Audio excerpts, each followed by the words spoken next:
혹시 누군가를 미워해 본 적 있으십니까? 보통 사람이 누군가를 미워하게 되면 분명한 이유가 있습니다.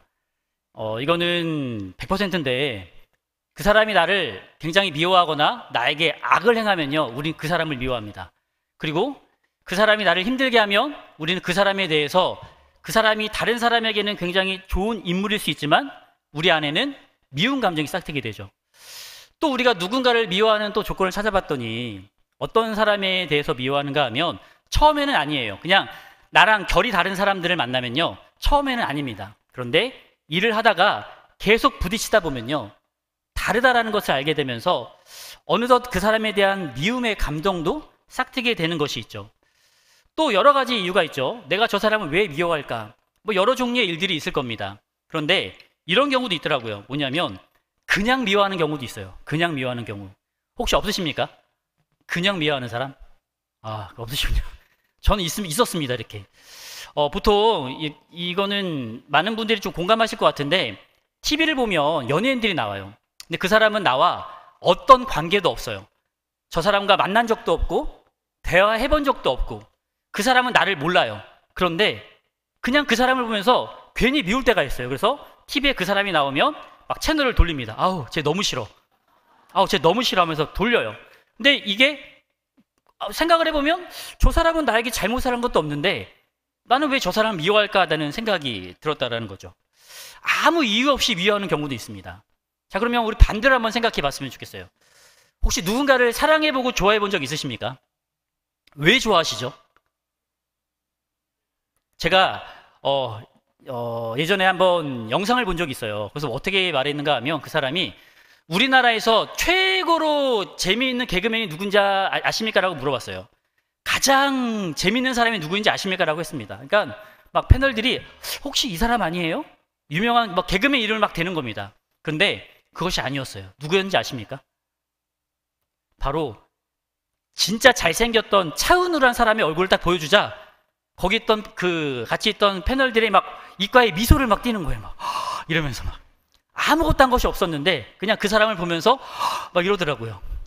그 사람이 가장 최고의 개그맨이다, 사람을 웃기는 사람이다 라고 말하더라고요. 그러니까 그 사람은 어떻게 보면 한 것도 없는데 그냥 잘생겼다는 이유로 좋아합니다. 예쁘다는 이유로 막 좋아해요. 또 누군가를 좋아하는가 하면 나에게 잘해주는 사람, 예를 들어 막 선물을 해주는 겁니다. 매번 선물을 줘요. 어떨 것 같습니까? 부담스러워 하겠죠. 하지만 한 번, 두 번 계속되다 보면요, 어느덧 그 사람의 선물을 기다릴 겁니다. 그리고 그 사람에 대한 감정도 바뀌게 되는 것이 사람의 마음이라 할 수 있죠. 또 어떤 경우 우리가 사람들을 좋아합니까? 내가 좋아하는 행동을 하면 좋아하게 돼요. 보통 이제 사람들이 내 앞에서 그 사람이 내가 좋아하는 행동을 막 하는 겁니다. 그러면요, 막 없던 감정도 생기게 되죠. 그래서 결혼한 사람들 이야기를 들어보면 처음에는 관심도 없었는데 저 사람이 나를 위해서 노력하는 모습을 보고 마음이 열려서 결혼까지 하게 되었다, 그렇게 하는 이야기들도 들어본 적이 있습니다.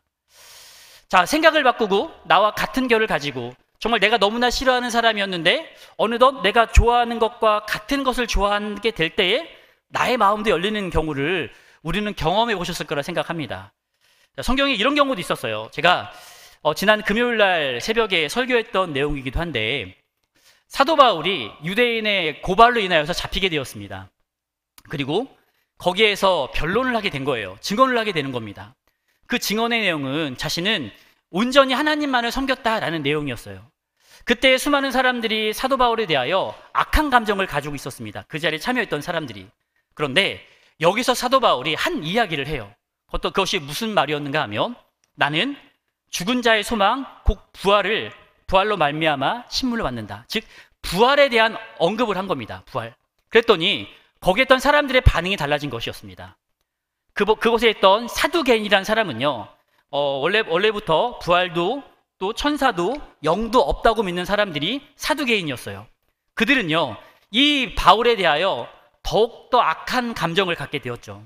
그런데 거기에서 같이 고발하여서 왔던 사람들 중에 바리새인들이 있었습니다. 그런데 그들은 어떻게 반응했는지 아셔야 돼요.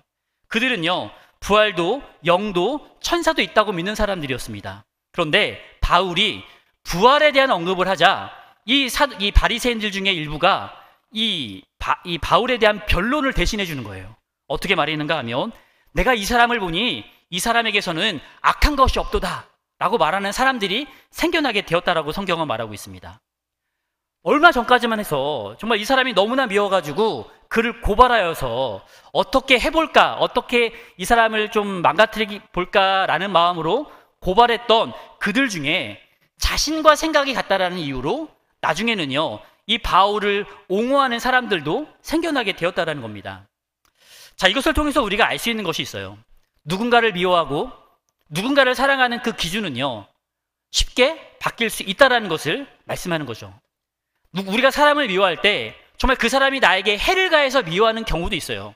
이것을 해결하기 위해선 나에게 해를 가했던 사람이 나에게 찾아와서 사과를 구하고 용서해 달라고 이야기하면 마음이 풀릴 수가 있습니다. 하지만 우리는 미워하는 것도요, 아무 이유 없이 그 사람을 미워할 수 있다는 겁니다. 또 누군가를 좋아하는 것도 마찬가지죠. 나에게 잘을 해주는 사람들도 좋아하지만 나와 생각이 같다는 이유로, 나와 같은 것을 추구한다는 이유로 우리의 미워하는 감정도 바뀔 수 있다는 것이 오늘 살아가는 우리들이 좋아하는 것과 미워하는 것에 대한 이야기라는 것을 우리는 알아야 한다는 겁니다. 그런 의미에서 우리는 정말 누군가로부터 정말 사랑을 받는 삶 속에서 살아가는 모든 자들이 되었으면 합니다. 사랑을 받는 곳, 사랑이 있는 곳에서 자라난 사람들은요, 정말 그 모습부터 다르다는 것 우리는 많이 아실 거예요. 그런 의미에서 저는 이 청정교회 와가지고 사랑을 받는 사람 같습니까? 어떠신 것 같으세요? 제가 여기 와서 늘은 게 두 가지가 있어요. 늘어난 게. 하나는 흰머리가 엄청 많이 늘었습니다. 흰머리. 옆쪽으로 해가지고 지금 안 보이시지만 정말 많이 늘었어요. 또 하나는요, 뭐가 늘었는지 아세요? 네? 뱃살이 늘었어요. 뱃살. 정말 이거 좀 부끄러울 정도로 많이 늘었는데, 뱃살이 늘었다는 건 어떻게 보면 좀 편안하다 이렇게 했다는 이유가 되겠죠. 그런 의미에서 사랑을 받고 있다라는 생각도 들어요. 그런 의미가 많은 성도님들이 누군가에 대해서 사랑을 하는 것, 사랑을 전해주는 것, 이것이 너무나 중요하다는 것을 꼭 기억하셨으면 좋겠습니다. 자, 근데 제가 이 말씀을 왜 드렸는가 하면 우리는 누군가로부터 사랑을 받는 존재라는 것을 꼭 인식하고 살았으면 좋겠습니다. 하지만 그럼에도 불구하고 우리가 때로는 살아가다 보면 다른 사람의 소리에 민감히 반응하여서 내 스스로가 위축될 때가 있어요. 정말로 많은 사람의 사랑은 받지만 또 몇몇 사람들이 나를 싫어하는 소리를 들을 때 내 삶이 막 위축되는 거예요.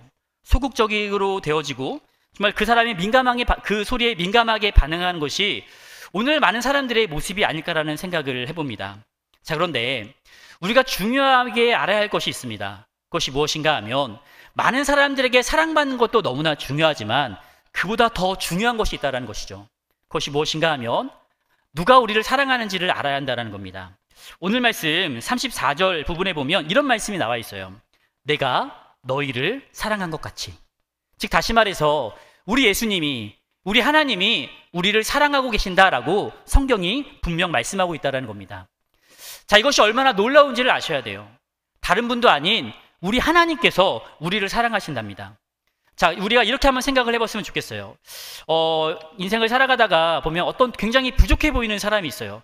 누가 봐도 없어 보이고 누가 봐도 너무나 보잘것없는 사람이었어요. 그런데 그 사람을요, 정말로 그 지역의 가장 최고로 하는 자가 이 사람과 굉장한 큰 친분을 갖고 있는 겁니다. 그러면은 그것을 바라보는 사람들의 시선은 어떠할까요? 처음에는 무시했던 사람이었지만 그 지역에서 최고 가는 사람이 그 사람과 보잘것없는 사람과 친분을 유지한다면 다른 사람의 시선도 바뀌게 된다는 거죠. 쟤 보잘것없어 보였는데 뭐 있나? 저 사람 굉장히 없어 보였는데 뭐 특별한 것이 있나? 라는 것을 생각하지 않겠습니까? 이것은 우리 인생에도 중요하다는 겁니다. 다른 사람이 우리가 어떻게 생각하는 건지 중요할 수 있다고 생각할 수 있지 모르겠지만 가장 중요한 것은요, 이 세상을 창조하시고 이 세상 만물을 주관하시는 그 하나님이 우리를 사랑하신다는 것을 우리가 잊지 않고 살았으면 합니다. 과거에 그 네덜란드의 아인트호벤이라는 그런 프로 축구팀이 있어요. 거기에 우리나라 축구선수 박지성과 이영표란 선수가 함께 입단을 하였습니다. 처음에 그것을 바라봤던 그들의 시선은 어떠했을까요? 당시에 동양인 축구선수에 대한 그 시선이 그리 좋지는 않았죠. 지금도 마찬가지일 수 있겠지만 그래도 지금은 그전보다 좀 나은 것 같습니다. 그런데 한 팀에 한국이란 나라의 축구선수 2명이 그 팀에 입단을 한 것이었어요. 많은 사람들의 시선이 옳진 않았을 거라 생각이 돼요. 쟤네들 뭔데 여기 온 거야? 쟤네 뭐지? 쟤네 축구 잘해? 라는 생각을 했겠죠. 그런데 그 사람들의 모든 입과 그들의 생각을 막았던 것이 있어요. 그것이 무엇이었는가 하면 그들을 데려온 사람이었습니다. 누가 데려왔는가 하면 당시에 축구의 굉장히 명장이라고 할 수 있는 감독이었던 그 히딩크라는 사람이 이 박지성과 이영표를 데려온 거죠. 그러니까 사람들의 시선이 달라지는 것이에요. 아, 분명히 저 감독이 픽했다라는 건 뭔가 있을 거야 라는 생각이 바뀌는 것처럼 우리가 알아야 할 것, 다른 사람들이 시선 물론 중요할 수 있지만 우리를 사랑하시는 분은 천지 만물을 창조하신 거룩하신 하나님이라는 것을 꼭 기억하셨으면 좋겠습니다. 그런 의미로 우리가 그런 마음을 가지고 하루하루 살았으면 해요. 그래서 우리가 하루하루 어떤 마음으로 살아야 하는가 하면 우리 스스로를요 정말로 존귀한 존재로 여기며 살아가셨으면 합니다. 그런 의미에서 날마다 우리 자신을 좀 축복하며 살았으면 좋겠어요. 어떨 일을 할 때에 내 삶이 막 망가지는 것처럼 잘 안 되는 것처럼 될 수 있어요. 계속해서 실수의 반복이 일어날 수도 있다 생각이 됩니다. 다른 사람에 비해서 내 삶이 너무나 보잘것없어 보일 수도 있어요. 하지만 우리는 누구입니까? 하나님이 사랑하는 자라는 것을 꼭 기억하셨으면 좋겠고, 그런 의미에서 내 자신을 한번 축복해 보십시오. 그래, 나는 하나님의 축복을 받은 사람이야. 그래, 비록 지금 이 상황은 이렇게 되었지만 나는 하나님의 사랑을 받은 사람이야 라는 것으로 매일매일 내 자신을 축복해 나아가시는 우리 모든 성도님들 되었으면 합니다. 이것이 바로 우리가 먼저 가져야 할 마음이에요. 우리는 하나님의 사랑을 받은 자다. 그러면 그 하나님의 사랑을 받았던 사람들이 해야 할 일이 있다는 것을 아셔야 합니다. 그것이 무엇입니까? 우리 34절 말씀인데요. 우리 아까 말씀 성경 말씀 다시 한번 읽어보도록 하겠습니다. 34절 말씀 함께 읽겠습니다. 시작. 새 계명을 너희에게 주노니 서로 사랑하라. 내가 너희를 사랑한 것 같이 너희도 서로 사랑하라. 아멘. 예수님께서 말씀하시기를 어떻게 말씀하셨는가 하면 내가 너희를 사랑한 것 같이 너희도 서로 사랑하라 라고 말씀하고 있습니다. 자, 예수님은요 사랑하라고 한 대상이 너희를 사랑한 사람들, 너희를 좋아하는 그 사람들을 사랑해라 라고 말씀하지 않으십니다. 너희에게 잘해주는 사람을 사랑해라 라고 말씀하지도 않으세요. 그 대상이 누구인가 하면 너희도 라고 말하고 있습니다. 그럼 여기서 말하니 너희도는 어느 범위까지를 말하는 것일까요? 그리스도 안에 함께 교제하고 있는 모든 사람을 다 통틀어 말하는 것이 예수님께서 말씀하시는 그 사랑의 대상이라는 것을 아셔야 합니다. 자, 그런데 정말 우리가 이렇게 사랑할 수가 있다고 생각하십니까? 지금까지 믿음 생활을 해오신 분들이 한다면 정말 내 주변의 모든 사람을 사랑할 수 있으십니까? 저는 아무리 생각해도 너무나 힘든 모습이라 생각이 됩니다. 과거에도 그랬지만 물론 과거는 좀 달랐던 것 같아요. 과거에는요 그래도 오랜 신앙생활을 해오면서 사랑의 마음으로 많은 사람들과 교제하며 살아오셨습니다. 그런데 시간이 지나면서 시대가 변하면서 오늘날은요 교회 안에도 너무 여러 종류의 다양한 사람들이 있다는 것을 잘 아실 거라 생각이 됩니다. 요즘 많은 사람들의 입에 자주 하는 말이 있어요. 요즘 뉴스를 보면은 너무나 이상한 사건들이 많이 일어나지 않습니까? 상상도 못할 일들을 막 저지르는 일들이 있어요. 그런 사건을 접할 때마다 우리 입에서 하는 말이 어떤 말이죠? 아, 요즘 진짜 이상한 사람 많아 라는 말 많이 하지 않으십니까? 그런데 그 이상한 사람들이 단순히 세상 속에만 있을까요? 우리 교회 안에도 그런 여러 종류의 사람들이 함께 한다는 것을 아실 거라 생각이 됩니다. 너무나 달라요. 과거에는요 나와 다르다는 그것들에 대해서 눈 감아주고 감싸주기도 하고 포용해주는 모습이 있었지만 시대가 지나면 지날수록 포용해준다기보다는 내 의견을 더 드러내는 시대가 되었던 것 같습니다. 그것이 교회 안에도 나타나는 모습이 아닐까라는 생각을 해봅니다. 그런데 우리가 중요하게 알아야 할 것이 있어요. 그것이 무엇인가 하면 그 너희도란 그 대상 안에 내가 이상하게 생각하는 그 사람도 포함된다는 것을 아셔야 합니다.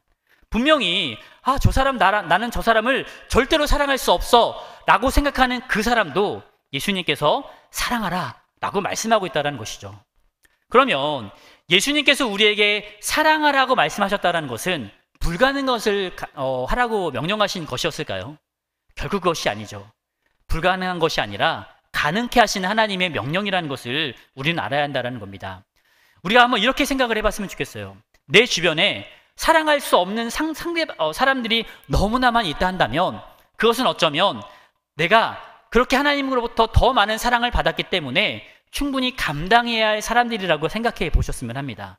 내가 그만큼 더 많은 사랑을 받았기 때문에 나 역시 그들에게 사랑을 베풀어야겠다라는 마음으로 사랑을 전하실 수 있는, 사랑을 실천하실 수 있는 우리 모든 성도님들이 되었으면 합니다. 물론 이렇게 생각을 해도요, 막상 돌아가서 보면요, 난 절대 안 될 것 같아, 난 절대 저 사람을 사랑할 수 없어 라고 하는 사람이 분명 존재하실 거라 생각이 됩니다. 그러면 이렇게 한번 생각을 해봤으면 좋겠어요. 아까 제가 초대에 말씀드렸던 어떤 경우였는가 하면, 사랑하는 사람과 미워하는 사람은요 정말 한 끗 차이예요. 내가 그 사람을 미워한다 하더라도 그 사람이 나와 같은 생각이 무엇인지를 한번 생각해 보면서 내 생각을 바꾸고 내 마음을 바꾸면 그 사람에 대한 미움의 감정도 바뀔 수 있다라고 한번 생각해 보시면서 적극적으로 우리가 사랑을 실천하시는 모습이 우리 안에 있기를 간절히 바라겠습니다. 이것이 오늘날 예수 그리스도께서 우리에게 명하신 말씀이에요. 서로 사랑하라. 너희도 서로 사랑하라. 그 세상이 단순히 나와 가까이 있는 사람, 나와 같이 많은 행동을 하는 사람이 아니라 모든 사람이 바로 이 너희도에 해당되는 것을 알고 그 사랑을 실천해 나가실 수 있는 우리 모든 성도님들 되었으면 좋겠습니다. 자, 그러면 이렇게 사랑을 실천할 때 나타나는 일이 있다고 성경은 또 말하고 있습니다. 그 말씀이 35절에 나와 있는데 이 말씀 제가 한번 읽어드립니다. 너희가 서로 사랑하면 이로써 모든 사람이 너희가 내 제자인 줄 알리라. 아멘.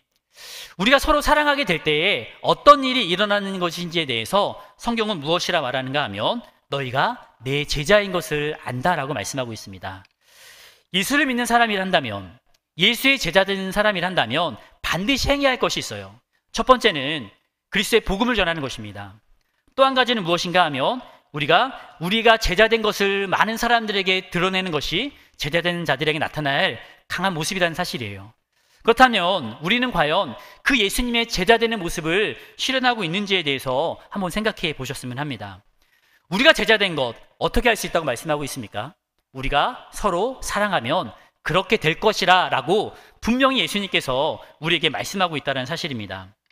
물론 우리가 이걸 잘 알고 있지만, 이것을 실천해야 되는 것도 알고 있지만 잘 되지 않는다 생각합니다. 하지만 가능한 것임을 기억하고 우리가 제자된 모습을 이루기 위하여서 숨없이 사랑의 마음을 실천하실 수 있는 우리 모든 성도님들 되셨으면 합니다. 물론 우리가 사랑을 실천하는 것 어렵고요, 복음을 전하는 건 너무 어렵다 생각합니다. 그런데요, 이 복음에 대해서도 우리 한번 생각해 보셨으면 좋겠어요. 우리가 하나님께로부터 큰 사랑을 받았다는 것을, 가장 큰 사랑을 전할 수 있는 것을 실천하는 방법이 무엇인가 하면 이 복음을 전하는 것으로 우리가 생각해 보셨으면 합니다. 자, 그런데 매번 앞에 강대상에서 목사님들이 어떤 시기가 되면 이 복음에 대한 메시지를 많이 전하죠. 그때마다 성도님들이 갖는 부담감이 너무나 클 거라는 생각, 저도 동일하게 생각을 합니다.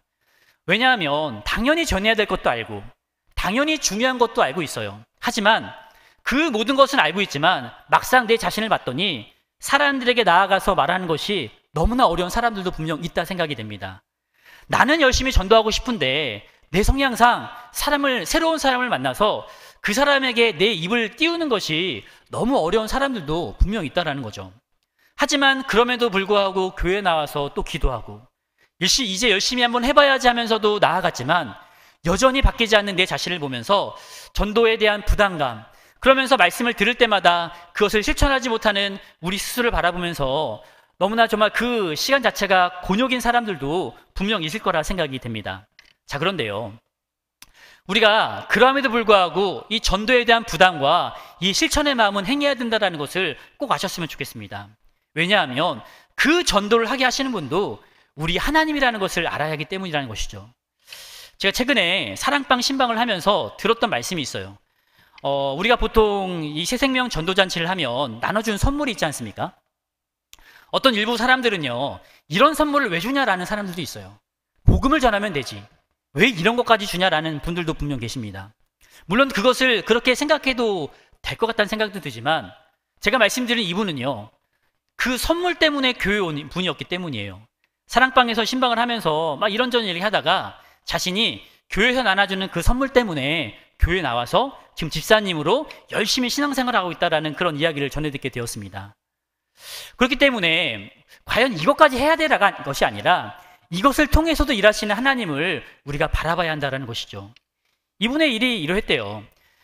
교회에 나오지도 않고 교회에 대한 부담감을 갖고 있던 때였는데 지금은 아니지만, 지금은 안 계시지만 과거에 계셨던 어떠한 전도사님이 이분의 사업장에 이 태신자 초청잔치 시즌만 되면 매년 가셨대요. 그리고 교회에서 나눠준 선물을 전해주시면서 이거 교회에서 주는 선물이니까 이거 받고 내일 한 번만 꼭 나오세요 라는 말을 계속 전해주셨다고 합니다. 그런데 이분이요, 그 선물을 받을 때마다 어떤 마음이 드셨는가 하면 너무나 부담스러웠대요.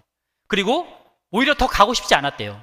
자신이 마치 이것 때문에 가는 것처럼. 그래서 선물을 뜯어보지도 않고 옆 한 켠에 계속 쌓아두셨답니다. 매년 선물을 줄 때마다 그 선물을 쌓아두시고 더 이상 주지 마세요 하면서 받지 않으시려고 했대요. 그래도 불구하고 계속해서 이 전도사님이 방문하셔가지고 선물을 나눠주시면서 한 번만 와주세요, 한 번만 오세요 라는 말을 하였더랍니다. 결국 어떻게 되었을까요? 그 선물이 매개체가 되어서 우리 성천교회에 등록을 하여서 열심히 믿음 생활하고 계시는 분이 있다는 것이에요. 자, 이것이 무엇을 말해준다 생각하십니까? 에이, 그렇게까지 해야 되는 거냐라고 생각하는 것이 아니라, 전도라는 것은요, 복음을 전하는 것은요, 우리의 생각을 넘어 우리가 할 수 있는 최대한의 방법을 통하여서 전도하는 것, 그것이 우리들에게 필요한 모습이라는 것을 꼭 아셔야 한다는 겁니다. 그런 의미에서 이번 새생명 전도잔치에 우리가 선물을 준비하였어요. 어떤 선물인지 아십니까? 아직 모르시죠? 스테인레스 김치통이래요. 이게 그냥 다이소에서 파는 것과 비교가 안 됩니다.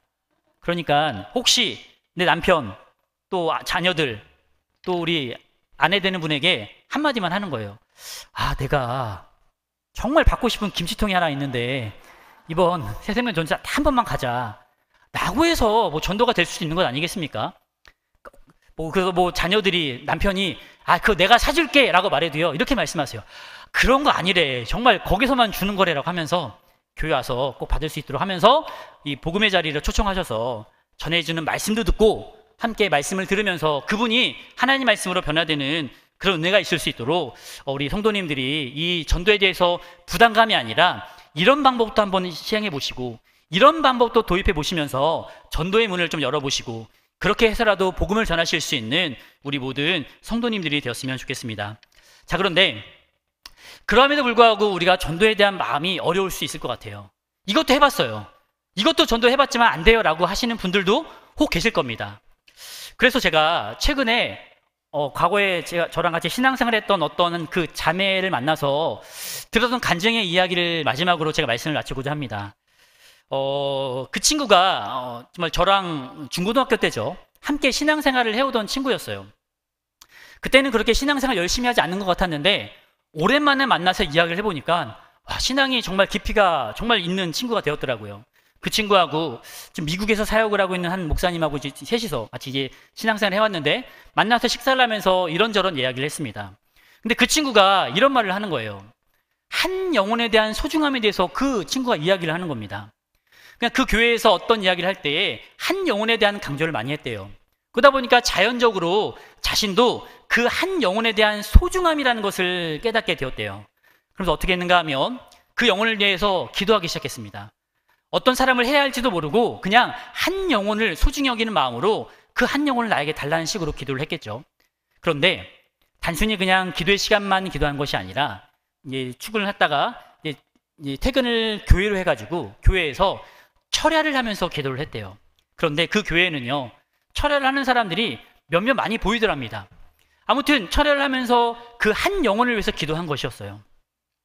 그래서 너는 너 정말 진짜 신앙이 많이 성장을 했구나 라고 칭찬을 하면서 그래도 너 열심히 하는 거 보니까 너무나 보기 좋다 라고 하면서 이제 대화를 거의 맞춰갈 즈음에 이 친구가 저에게 이런 이야기를 하는 겁니다. 너무나 충격적인 이야기였어요. 자신이 작년에 그 암에 걸렸다는 이야기를 하는 것이었어요. 유방암이었는데 자신이 그 암에 걸렸다라는 이야기 하길래 저와 같이 이야기를 들었던 그 형님이랑 같이 너무나 깜짝 놀라면서 막 다그쳤죠. 너는 어떻게 그런 일이 있으면서 우리에게 이런 이야기도 하지 않았냐. 근데 그 이야기는 아랑곳하지 않고 이야기를 이어가는 겁니다. 그러면서 하는 이야기가 암 판정을 받긴 받았는데 이것이 정확히 암 1기인지 1기 바로 전 단계인지는 아직 좀 더 검사를 해봐야 된다라는 이야기였대요. 이 친구가 그 이야기를 들었을 때의 마음은 과거 같으면은 억울하고 답답한 마음이었을 거예요. 하지만 이 친구의 마음이 너무나 평안하더랍니다. 그러면서 드는 마음이 하나님께서 하시겠지, 하나님께서 해주실 거야 라는 마음이 너무나 컸대요. 그러면서 그래도 이 친구는 하나님께 기도를 드렸대요. 하나님, 아직 판명이 나오진 않았지만 그래도 항암 치료 받지 않도록 1기가 아니고 그 전 단계에 멈출 수 있도록 해주세요 라고 기도를 했더랍니다. 어떤 결과가 나왔을까요? 결과가 나왔는데 자신이 기도한 대로 응답이 되지 않았어요. 암 1기라는 판정을 받은 겁니다. 너무나 억울할 만하지 않습니까? 그래도 이 아이는요, 이 친구는요, 그래도 믿는 구석이 있었던 것 같아요. 또다시 기도를 했어요. 이왕 항암 치료를 받는다 한다면 다인실 병원이 아니라 1인실에서 제가 치료를 받을 수 있도록 도와달라고 기도를 했대요. 또 그런데 이 기도도 응답되지 않았어요. 1인실이 아니라 많은 사람들이 모여있는 그 다인실에서 이 친구가 입원을 하게 된 거였습니다. 처음에는 왜 그럴까에 대한 생각이 들었죠. 그런데 하나님의 뜻을 깨닫게 되었대요. 어느 날 입원해 있는 중에 옆에 있는 그 병상에 있는 한 아주머니가 이 친구에게 찾아오더래요. 그래서 하는 말이 이런 말을 하는 겁니다. 우리 집에 아이가 있는데 교회를 보내려고 합니다. 근데 어느 교회를 보낼지 몰라서 찾고 있는데 자매님 보니까 교회를 다니는 것 같으니까 한번 소개해달라는 이야기를 하더래요. 너무나 놀라워가지고 자신의 교회로 이제 초대를 한 거죠. 근데 그 자녀만 초대한 것이 아니라 결국 그 같이 입원해 있는 그 어머니까지 함께 초대를 하게 되었던 것이에요. 복음을 전하게 된 거죠. 전도를 하게 된 것이었죠. 그러면서 이 아이가 드는 생각이 이거였습니다. 아, 하나님께서 나 이 사람 만나게 하기 위해서 여기 보내셨구나. 나 이 사람 복음 전하기 위해서 하나님께서 여기 보내셨구나. 이 친구가 나가서 적극적으로 사람을 만나서 복음을 전하는 스타일은 아니었던 것 같아요. 그냥 그 한 영혼, 하나님 나에게도 한 영혼을 주십시오라는 마음으로 기도했던 것 같습니다. 그랬더니 처음에 여겨지는 상황은 암에 걸리게 하시고 다인실이 아니라 1인실이 아니라 다인실에서 여러 사람과 함께 치료받는 상황을 만들어 가시는 것이 처음에는 의아했다라는 것이죠. 하지만 하나님은 그곳에서 너무나 소중한 한 영혼을 만나게 하셨다라는 것이 이 친구의 고백이었던 겁니다. 이 이야기를 들을 때 저와 함께 그 이야기를 들었던 그 목사님과 함께 똑같이 이 이야기 이렇게 말을 했어요. 야, 너 하나님이 진짜 사랑하시는 것 같아. 하나님이 너 정말 사랑하시는 것 같아 라는 말을 하였어요.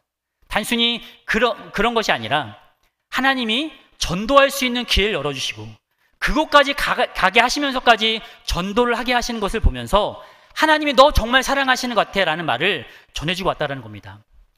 우리 하나님 방법 우리는 알 수 없어요. 하지만 우리가 가져야 할 마음이 있죠. 나는 말을 띄는 것도 어렵고 나는 전도에 대한 부담감도 있고 나는 사람들 앞에서 너무나 말하는 것도 부담스러운 그런 성격을 가지고 있는 사람이 있을 수도 있습니다. 하지만 기도할 수 있지는 않으십니까? 기도할 수 있잖아요. 우리가 정말 한 영혼을 마음에 품고 기도하는 마음이 있다 한다면 하나님은요 그렇게 영혼을 사랑하는 사람들을 통하여 또 때로는 또 다른 전도의 문을 열어주셔서 전도하게 하시는 하나님이라는 것을 꼭 기억하셨으면 좋겠습니다. 하나님의 방법은요 우리가 생각하시는 방법이 아니에요. 너무나 놀랍게 너무나 좀 은혜롭게 그 모든 것을 이루어 가신다는 것을 꼭 기억하셨으면 좋겠습니다. 결국 이 친구는 어떻게 되었을까요? 저 처음에는 이 친구 너무 걱정이 되어가지고 했는데 우리한테 이야기하는 게 너무 해맑게 이야기하는 거예요. 뭐 식사를 우리한테 밥을 막 사주더라고요. 그러면서 하는 얘기가 이 밥 사주는 이 돈이 무슨 돈인지 알아라고 말하더라고요. 알고 봤더니 그 보험료 받은 걸 사준 거였어요. 보험료. 자신이 보험료 받은 걸 사준 거였는데 또 얘기를 들어보니까 의사가 굳이 항암 치료까지 받을 필요는 없다고 하더랍니다. 1기는 받았지만 그렇게 가지 않고 쉽게 어떻게 치료받을 수 있는 방법이 있다고 하면서 그 치료를 지금 이어가고 있다는 이야기를 전해 듣게 되었어요. 그리고 만약에 1기를 판정받지 못했다 한다면 자신은 보험료를 받지 못했을 거라고 하면서 막 웃으면서 저에게 이것도 하나님의 은혜다라고 말을 하는 것을 보면서 참으로 그 친구의 믿음이 정말 너무나 놀랍구나라는 것을 발견하게 되었습니다. 사랑하는 성도 여러분, 우리가 새생명 전도잔치라는 날을 지정하고 있어요. 누군가에게는 정말 부담이죠. 이날만 되면은 정말로 교회 오기 싫은 분들도 혹 계실지 모르겠습니다. 하지만 어떤 분들은 자신도 하기 힘들지만 순종의 마음으로 그 태신자의 이름을 적으면서 이 자리에 참여하시는 분들도 계실 거예요. 하지만 우리가 해야 할 일이 무엇입니까? 이 자리를 정말로 하나님께서 우리에게 주신 귀한 날로 여기고 영혼 구원의 기쁨을 가지고 복음을 전하신 일에 동참하실 수 있는 이 자리에 계신 우리 모든 성도님들이 되시길 간절히 바라겠습니다. 우리가 하고자 할 때에 하나님이 전도하게 하십니다. 내가 하는 것이 아니라 하나님이 하세요. 그 하나님의 일하심에 그저 순종하고 따라가실 수 있는 우리 모든 성도님들 되시길 주님의 이름으로 간절히 부탁을 드리겠습니다.